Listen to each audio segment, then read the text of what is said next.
When you work on a worksheet, you may want to view it in the page layout view to get a better idea of how it'll print. Click the View tab and click the Page Layout button. This view shows print-related details, such as page breaks and headers and footers. For more information about headers and footers, see the link to Insert Headers and Footers in the course summary at the end of the course. It's also a good idea to make sure all of the data in your worksheet is visible on the screen. For example, some of the dates are too wide for column A. They appear as number signs. If I don't fix this, they'll print this way. I point between columns A and B in the column header, click and hold the left mouse button, and drag it to the right to make the column wider. Now all of the dates in column A are visible. I click File, Print. In the bottom right of the print preview, I click the Zoom to Page icon to make it easier to review the worksheet. And the dates are visible. From Print Preview, you can change many default print settings. Click in Copies and type the number of copies you want to print. Click the arrow next to the current printer and click the printer you want to use. Note that changing the printer may change some of your print options.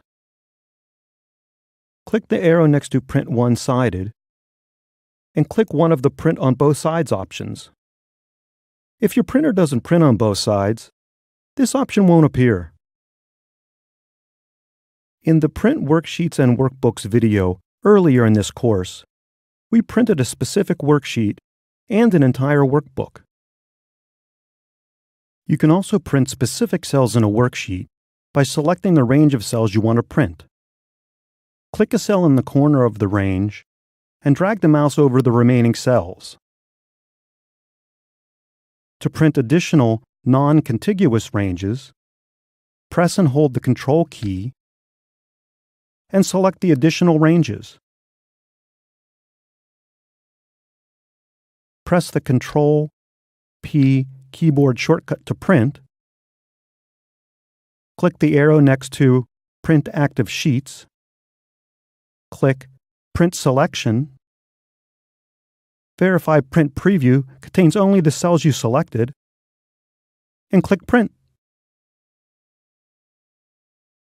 If you're going to frequently print the same cells in a worksheet, you can configure them as the print area for the worksheet so you don't have to select them every time you want to print. You can also print specific cells in a worksheet by selecting the range of cells you want to print. Click a cell in the corner of the range and drag the mouse over the remaining cells.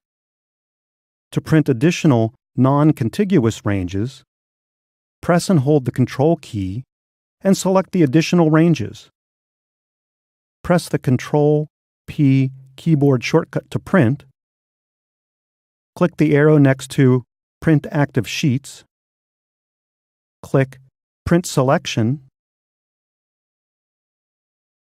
To create print areas on multiple worksheets, you use the same steps. We'll cover printing multiple worksheets a little later in this video. You can also add to the print area. Select other cells on the same worksheet.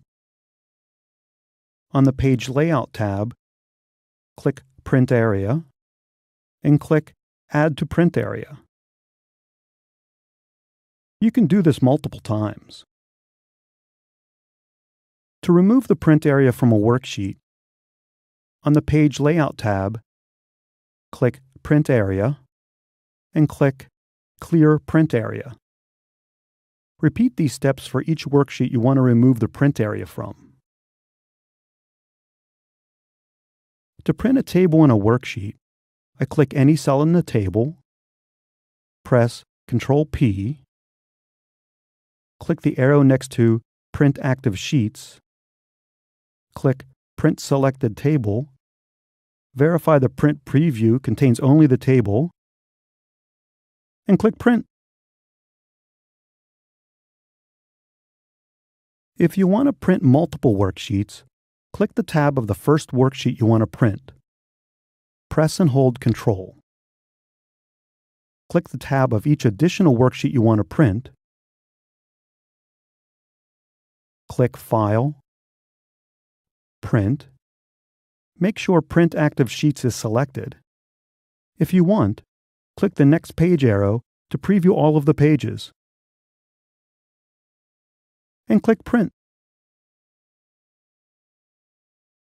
To print multiple workbooks, they must be in the same folder. I click File Explorer